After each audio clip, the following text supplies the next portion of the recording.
네, 우리가 삶을 이렇게 살아가다 보면은요, 우리가 분명히 옳게 여기는 그런 일들이 결과적으로 다르게 나타나는 경우도 있고, 의도한 거하고 다른 것도 있고, 여러 가지가 있습니다. 그런데 이러한 모든 것에 그 이유가 왜 그러느냐, 우리가 다시 한번 돌이켜서 생각해 보면 우리가 현상적으로 보고 느끼는 모든 일에는 보이지 않는 세계에 배후가 있다라는 것을 알 수가 있습니다. 여러분은 영적인 실체에 대해서 얼마나 느끼고 얼마나 체험하면서 경험하면서 그렇게 살고 계십니까? 오늘은요, 그 보이지 않는 세계에서 우리를 그리스도인답게 살도록 하는데 어렵게 하는 그러한 요소에 대해서 알아보고 믿음의 길을 다지는 시간으로 가지려 합니다. 우리가 이 땅에서 그리스도인으로서 살아가기가 어려운 이유를 지난주에 3가지로 나눴었습니다. 육신을 입고 있기에 한계가 있다는 말씀을 서로 나눴었고요. 사회적 고통을 견딜 수밖에 없기도 하다라는 것, 그리고 또 하나는 우리의 죄성과 자신이 싸워야 하기 때문에 그렇다는 말씀을 나눴습니다. 그런데요, 이 3가지 이유에 그 어려움을 더 심화시키는 요소가 2가지가 있습니다. 바로 오늘 나눌 말씀인 겁니다. 참된 그리스도인으로서 살기 위해 그래서 우리가 경계해야 될 것이 2가지가 있는데, 그 경계해야 될 하나는 바로 원수 마귀입니다. 우리를 죄로 유혹하는 존재가 실존한다는 겁니다. 바로 원수 마귀입니다. 오늘 본문에서요, 예수님은 제자들과 길을 가시다가 서로 대화하는 내용이 나오는데, 그 대화의 내용이 뭐냐면 예수님께서 이 땅에 오신 목적을 설명을 하고 계십니다. 그래서 주님은요, 내가 예루살렘으로 가서 고난을 받고 죽고 3일 만에 다시 살아날 것이다 라는 말씀을 하셨습니다. 그때 그 말을 듣고 있던 베드로가 주님께 발끈하면서 얘기를 해요. 주님께 그런 일이 있을 수가 없습니다. 주님이 어떻게 그런 일을 당하십니까? 베드로가 그렇게 말을 하는데, 여러분 생각해 보세요. 자기가 신뢰하고 섬겼던 예수님께서 아이 예루살렘에 가서 십자가에 못 박혀 고난당하고 죽으신다는 거예요. 이 말을 들은 베드로가, 아니 우리 선생님이 고난을 당하셔? 아니 그리고 죽으셔? 이걸 생각한 거예요. 베드로가 생각할 때에 내가 신뢰하고 내가 믿고 지금까지 따라온 예수님을 내가 그렇게 돌아가시게 하실 수는 없어. 예수님만 어떻게 그냥 그렇게 돌아가시게 하실 수 있어. 그런 생각으로 정말 베드로는 충정으로 한 말일 겁니다. 주님 절대 그렇게 안 돼요. 주님이 그렇게 되시는 걸 제가 몸으로라도 막을 거예요. 내가 죽음으로라도 막을 거예요. 아마 이 심정으로 그랬을 거예요. 그런데 주님은 어떻게 베드로의 심정을, 지금 사는 우리도 베드로의 마음을 좀 이해가 될 것 같은데, 주님께서는 단호하게 말씀하시는 겁니다. 사탄아, 내 뒤로 물러가라. 사탄이라는 겁니다. 예수님을 위에서 말한 베드로에게 주님은 베드로야도 아니었습니다. 그냥 사탄아, 그러면서 하시는 말씀이, 너는 하나님의 일보다, 지금 누구의 일을 말한다? 사람의 일을 말하고 하나님의 일을 그르쳐 사람의 일로 바꾸려 하는구나, 이거예요. 네가 하나님의 일을 그르치려고 하는구나. 우리가요, 여기서 할 수 있는 게 뭐냐면, 베드로는 분명히 지금의 우리도 그 마음이 공감이 되고 이해가 되어질 정도의 분명한, 정말 베드로의 너무나 충성스러운 그 표현을 어떻게 주님께서는 그 이해, 내가 내 마음을 알아라는 그런 한마디의 말도 없이, 아니 사탄이라고 하시면서 완전히 베드로를 인격적으로 완전 모욕하는 것도 아닌 그런 수준도 더 넘어서는 거죠. 사탄이라고 하셨으니까요. 그런 아주 격한 말씀을 베드로에게 하셨는데 베드로는 결국 자기의 옳은 뜻에 의하여 강하게 주장을 한 것이었지만, 확신을 가지고 정말 예수님을 너무너무 사랑하는 마음으로 한 말이었지만, 그것은 결국 하나님의 일을 그르치고 사람의 일을 생각하는 거였기 때문에 베드로는 사탄일 수밖에 없었던 겁니다. 여러분, 그렇게 생각할 수 있는 또 하나의 근거가 있습니다.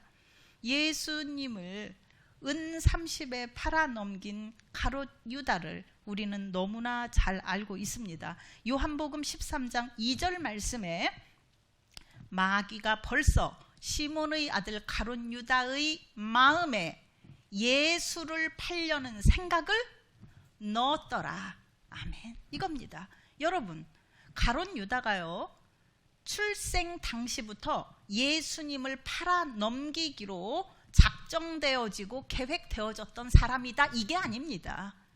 그 당시에 가롯 유다와 예수님이 함께 있던 그 당시에 마귀가 가롯 유다에게 마귀의 생각을 넣었다, 이겁니다. 그랬을 때에 그 가롯 유다가 그것을 대적하여 이기지 못하고 그냥 넣어진 생각대로 행동했을 때 제자가 예수님을 팔아 넘기는 지경에까지 갔었다라는 걸 기억하셔야 합니다.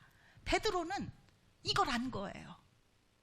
베드로는 자기도 무슨 경험을 했어요? 나는 분명히 내가 옳다고 생각해서 한 일인데, 어머, 그게 하나님의 일이 아니고 이게 사람의 일이었다니. 하나님의 크신 구원의 역사를 내가 알지 못하면서 그걸 부정하고 그걸 전복시킬 뻔했네.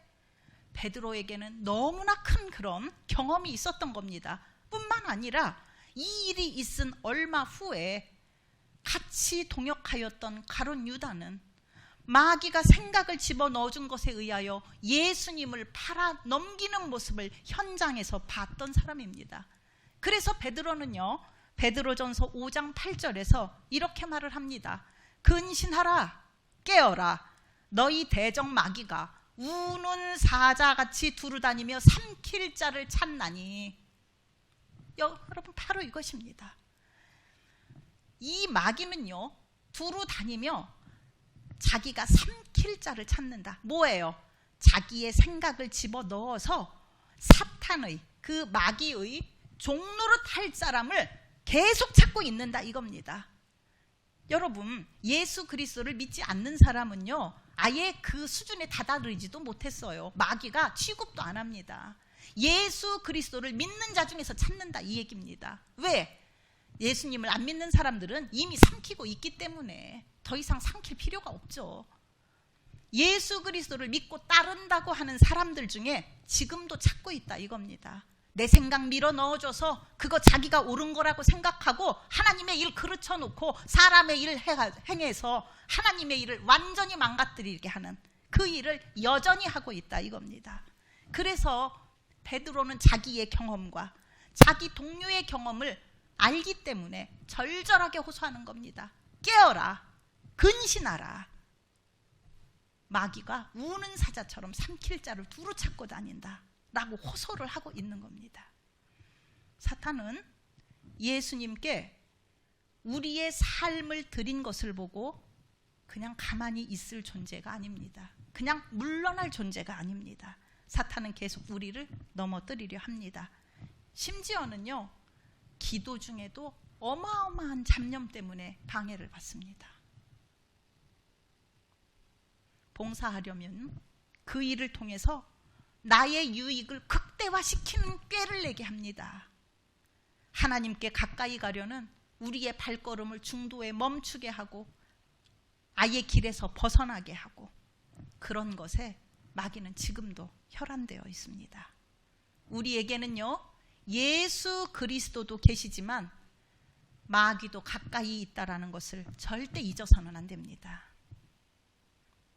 여러분 자신을 비롯해서요, 배우자, 자녀, 특히 목사, 그리고 우리 함께 신앙생활하는 신앙의 동료들, 이 모든 사람들이요, 영적 여정에서 실패시키려고 끊임없이 유혹하고 있다는 사실입니다.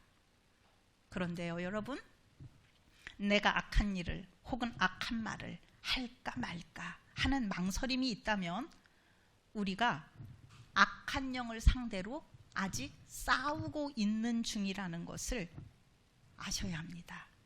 아직은 할까 말까 하는 단계라면 영을 상대로 싸우고 있다는 증거이기 때문에 이때는 마귀를 대적하는 겁니다. 야고보서 4장 7절 하반절에 보면 마귀를 대적하라. 그리하면 너희를 피하리라. 아멘. 바로 이것입니다, 여러분. 여러분 안에 악한 생각이 있으면서 갈등 중에 있는 그런 요소가 있다면 여러분 바로 대적하시기 바랍니다. 사탄아 물러가라. 사탄아 물러가라. 예수 그리스도의 이름으로 명하노니 나에게 이런 악한 불순한 생각을 넣어준 사탄아 물러가라. 여러분 대적하십시오. 그럴 때에 여러분은 가론 유다가 되지 않고 베드로가 될 수 있는 겁니다. 여러분, 우리에게 있어서 베드로와 가론 유다는 똑같이 제자이면서 똑같이 예수님을 따랐던 사람이고 똑같이 그의 생각에 사탄의 생각이 넣어졌던 사람들입니다. 그러나 한 사람은 구원받고 예수님의 제자로서 끝까지 살았고 한 사람은 스스로 멸망의 길로 들어간 사람이라는 것을 아시길 바랍니다. 영적인 방해가 없이 거침없이 믿음의 동료에게 또 하나님의 종에게 공격하는 상태를 두려워하시길 바랍니다. 사탄이 나를 공격하는 게 아니라 사탄이요, 사탄의 종이 되어 사탄 대신 내가 나서게 하는 그런 경우를 두려워하라는 말씀입니다. 이 상태에서는요, 사탄이요, 자신이 사탄의 노릇을 한다는 그 자기 자신이 내가 지금 사탄의 종 노릇을 하고 있구나 이 생각을 하지 못하고 자기 자신이 의인인 줄로 확신합니다. 그래서 그렇게 사탄의 종 노릇하는 사람들은 용기가 있어요.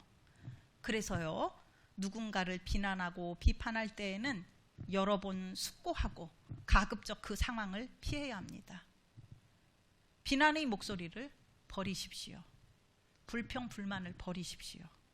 자신도 모르는 사이에 사탄의 종이 되어 있을 수 있습니다. 첫째입니다. 사탄을 경계하십시오. 참된 그리스도인으로서 살기 위해 경계해야 할 두 번째는 자기 자신입니다. 사탄은요, 인간 세계에서 하나님의 일을 그르치고 사람의 일을 세우게 하고 그리고 그 모든 자신의 목적대로 모든 일을 멸망의 길로 인도하는 그 일은요, 사단이 직접 일하지 않습니다. 누구를 통해서 일해요? 사람을 통해서 일한다는 사실입니다. 이때에 사람으로 하여금 움직이게 할 때 사단은 먼저 인간의 마음을 통해 우리의 삶 한가운데에서 역사합니다. 모든 일이 벌어지는 장인 우리 마음은 그럼 어떤 상태인가? 예레미야서 17장 9절 상반절 말씀 우리 한번 함께 읽어보겠습니다. 시작. 만물보다 거짓되고 심히 부패한 것은 마음이라. 아멘. 이거예요. 여러분, 우리가 예수님을 믿기 전에 예수님을 믿은 후에도요, 인간의 마음이라는 게 이렇습니다. 만물보다 거짓되고 심히 부패한 것은 마음이라. 그래서 우리는 자기 자신을 속입니다. 그리고 때로는요, 자기 자신이 자기의 원수가 되기도 합니다. 사람은 그래서 걸핏하면 곁길로 빠져요. 아주 목적은 좋게 출발했다가 곁길로 아주 잘 빠집니다. 대개 자신이 그것을 원해서 그렇습니다. 왜? 마음이 심히 부패해 있기 때문에 그 부패한 길로 아주 자연스럽게 좋아서 선택을 하는 겁니다. 또한 자신의 감정이나 두려움을요, 하나님의 뜻이다, 하나님의 음성이다, 이렇게 혼동하며 삽니다. 어떤 것이든 하나님이 결국은 이해해 주실 거야 라고 합리화하기도 합니다. 자신에게 닥친 상황이 난 정말 어쩔 수 없었어 이러면서 변명합니다. 그렇게 우리는 자신과 남들을 속이며 쉬운 길을 택합니다. 이뿐만이 아닙니다. 자신이 유혹에 아주 초연한 사람처럼 행세도 합니다. 자만과 독선에 빠진 그리스도인은요, 자신을 속이고 있는 겁니다. 그는 이미 추락하거나 추락하는 중인 것을 자기 자신만 모릅니다.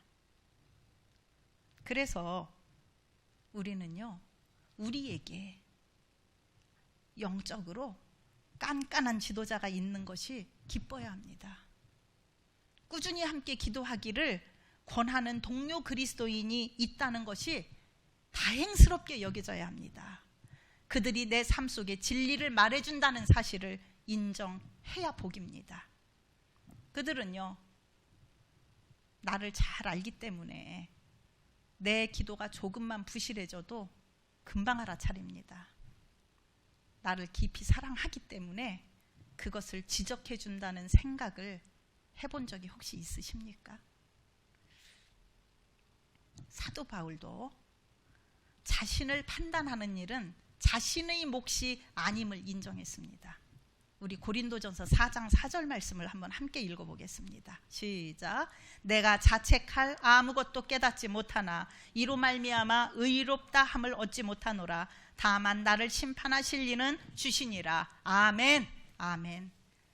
바울이 자기 스스로를 생각할 때 자기는 정말 자책할 게 아무것도 없는 거예요. 그렇지만 바울이 말하지 않습니까? 그렇다고 내가 의롭다 함을 인정받는 건 아니다 이거예요. 나를 의롭다 하시는 이는 누구시다? 오직 예수 그리스도 주시다 이겁니다. 우리는 원수 마귀를 경계하는 것 못지않게요, 나 자신을 경계해야 합니다. 그러면 우리는 어떻게 해야 합니까? 그리스도인으로서 살기 어려우니 믿음을 포기해야 할까요? 아니면 어려움이 발생할 때마다 교회를 옮기기라도 해야 되나요? 아니면 나만 침체될 수 없으니 다른 믿는 자들 충동해서 함께 침체로 들어가야 되나요? 주일 예배에 모이는 성도들은 범사에 초연한 듯 대부분은 표정들이 밝습니다. 그러나 본래 인간의 삶이 어렵지 않습니까? 그리스도인의 삶은 더 어렵습니다. 우리는요, 진실을 직시해야 합니다. 토마스 아 캠피스는 이렇게 말을 했습니다. 하나의 십자가를 버리면 너는 틀림없이 다른 십자가를 만날 것이며 어쩌면 그 십자가는 더 무거울지도 모른다.